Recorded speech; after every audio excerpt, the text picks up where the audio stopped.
When clients would come and see three black guys in Shoreditch that stuck out like a sore thumb, that they would draw one of two conclusions. One, we were hustlers and we were faking it. Or two, we were exceptionally good at what we did. According to the Wealth Research Group, 98% of people will die without achieving their goals and dreams, which means that only 2% of people ever reach their potential and become successful in life. So in this video, I'm going to show you how I tricked the universe using the law of attraction to conquer poverty, but not quite in the way you might have expected. But before we start, please make sure to like, comment, and subscribe, and click the notification bell to get more content on entrepreneurship and finance. So, I grew up in an area of northwest London called Harlesden in a borough of Brent, which is ranked extremely high on the index of deprivation. And given that your postcode is one of the highest predictors of your life chances, I was fortunate enough to go on to become a multi-award winning serial entrepreneur. I've become the author of 3 best-selling books. I've amassed over 1.2 million views on YouTube, have been featured on Forbes, and more recently been given a shout out by who is regarded as one of the greatest entrepreneurs in the UK, Sir Richard Branson. Now, the first time I came across the term law of attraction, I was minding my own business at work and I had been emailed a link to what I thought was a film called The Secret. It turned out to be a documentary which introduced the concept of the law of attraction for the first time. And I'm sure, like many others, when I'd watched this documentary, it blew my mind. The idea that there was this mysterious law out there that could completely transform your life captured my imagination, and I went on an information diet of personal development for the next few years. But after a while, I felt like something was missing, that it couldn't be that simple, that there was this concept that could help you go from nothing to something just by thinking about it. Now, the first problem I had with this school of thought was that almost everyone that I knew in my 30s who was a success knew nothing about the law of attraction and were the furthest away from anything related to personal development. And on the flip side, as the years went by, almost everyone that I knew who was into personal development and this law of attraction secret stuff seemed to be struggling to become successful. And to be honest, so was I.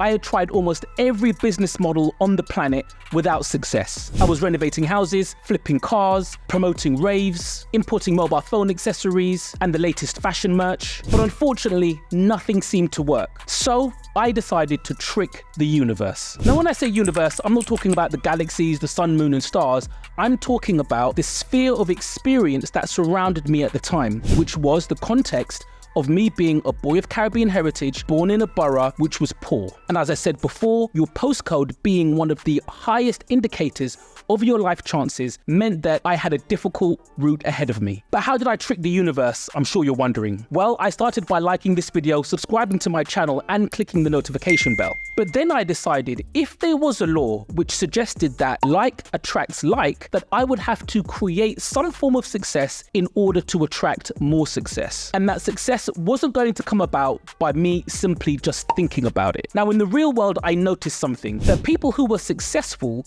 were able to attract more success. So if somebody wrote a book that everyone really enjoyed, that it would open up doors and more opportunities for them. If someone went on stage and delivered an amazing keynote speech, that they would get offers and meetings and chances to get into business that perhaps they didn't have before. Or if somebody ran a really good business, they developed an amazing product or service, that this would cause a chain reaction which would generate more and more success for them. So in order to trick the universe into seeing me as a success, I had to use the one thing that I was born with as my secret weapon, which was my seeming disadvantage. When I set up my full-time digital agency in Shoreditch back in 2008, it took a few months for me to realize that we were the only black-owned company in the area. And a few years later, I realized that we were one of the first black-owned digital agencies in Europe. Our secret weapon was that we actually really loved digital. We really loved the idea that we could use technology to help make other companies successful. But I was also aware that when clients would come and see 3 black guys in Shoreditch that stuck out like a sore thumb, that they would draw one of 2 conclusions. One, we were hustlers and we were faking it, or 2, we were exceptionally good at what we did. And I called that the Tiger Woods / Lewis Hamilton effect. But thankfully, after a few minutes chatting to us potential clients could see that we were really, really good at what we did. We were passionate about it, and we were able to grow a successful business in Shoreditch, a boutique agency with 2 offices, about 7 or 8 staff. And we were also able to survive the 2008 to 2010 credit crunch recession here in the UK. And as I saw in other businesses before mine, that success that we'd created gave us a platform which attracted the eyes of journalists and PR agents who would come to us to feature in local and national press, which triggered more and more business. So fast forward to 2015, when we started our social enterprise Ultra Education, teaching entrepreneurship to kids from 7 years old, I wanted to give them that secret weapon. But how would I do it without emphasizing that they were disadvantaged? We wanted to start from a strength-based model, not a deficit model. I realized by encouraging children to create a product or service based on something that they were really passionate about meant that the focus of them being disadvantaged would be completely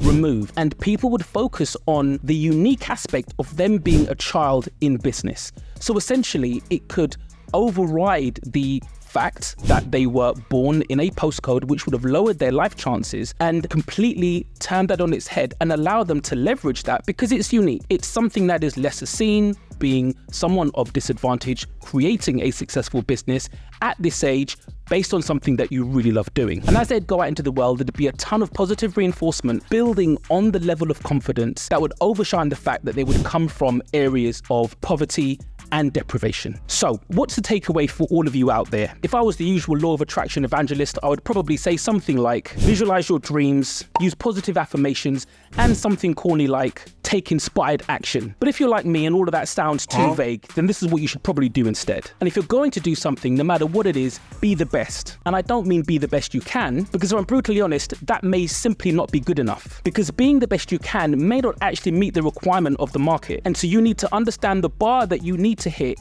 in order to compete in the industry that you're in and meet that instead. And if you have a deficit of talent and things that you're simply not good at, that's the best reason to build a team, to fill in the gaps of the things that you're simply just not good at. Now, I would say work harder than anyone else, but when other entrepreneur YouTubers say this, I think they're missing out the part where if you just try and discipline yourself into doing something you really don't want to do, it's simply not sustainable. However, if you are doing something that you genuinely enjoy, then as the old adage goes, you'll never have to work a day in your life. And actually, more to the point, if you're doing something you enjoy, you'll probably do a better job of it, which means that whatever product or service you're developing will be of enough value for people to exchange their hard-earned cash for it. So to summarize, tricking the universe is really about taking what is perceived to be your disadvantage, or what may statistically be your disadvantage, by turning it on its head and using it as your secret weapon, because it's something that people simply won't expect. And instead of calling it a law as if it's something that you need to obey, let's call it a process, something that you can do step by step to help you